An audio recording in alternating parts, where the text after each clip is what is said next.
কথায় আছে পাপ বাপকেও ছাড়ে না। আর আজকে আমরা যেটা দেখলাম এটা আমার মনে হয় তার সবচাইতে বড় প্রকৃষ্ট উদাহরণ। যে উদয়ন গুহ নিজের বাবাকে চোর বলে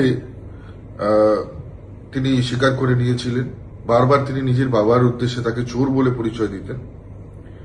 আজকে দেখুন কোথাও গিয়ে পৃথিবীটা কিন্তু গোল, আর আজকে তাকেই কিন্তু গ্রেপ্তার হতে হয়েছে, এবং একটা নয় বহু মামলা।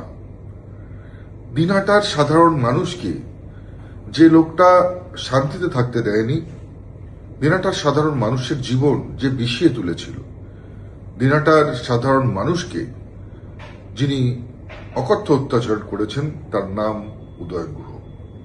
আর সেই বাঘ আজকে বেড়াল হয়ে খাঁচাবন্দি। আমি বলবো যে পৃথিবীটা গোল, আর ঘড়ির কাঁটাও কিন্তু গোল গোল ঘুরতে থাকে। এই উদয়ন গুহ এক সময় বিজেপির কর্মীদেরকে মিথ্যে মামলায় গাঁজা কেসে ফাঁসিয়েছিল।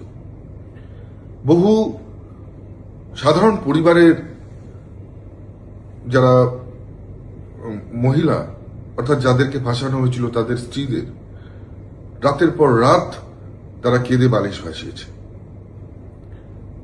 বহু ভারতীয় জনতা পার্টির কর্মীদেরকে মিথ্যে মামলা দিয়ে, মিথ্যে অস্ত্র হাতে দিয়ে তাদেরকে পুলিশের হাতে তুলে দেওয়া হয়েছিল, জেলে থাকতে হয়েছে তাদেরকে দীর্ঘদিন।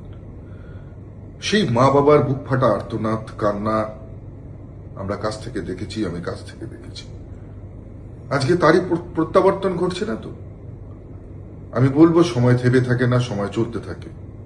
যে যেমন কর্ম করেছে তাকে সেই কর্মের ফল ভুগতে হবে। আর এটা তো সবে শুরু। শুধু গুরু নয়, গুরুর যারা ভক্ত আছে, শিষ্য আছে, তাদেরও সময় ঘনিয়ে এসছে। এবং দুজনে মিলে অত্যাচার করেছিল, বাবা এবং ছেলে, দুজনকেই সাজা পেতে হবে। নিশ্চিত থাকুন, আইনের শাসন চলছে। আমাদের পশ্চিমবঙ্গে এখন রামরাজত্ব চলছে এবং দুষ্কৃতীদেরকে খুঁজে খুঁজে বের করবার কাজ চলছে।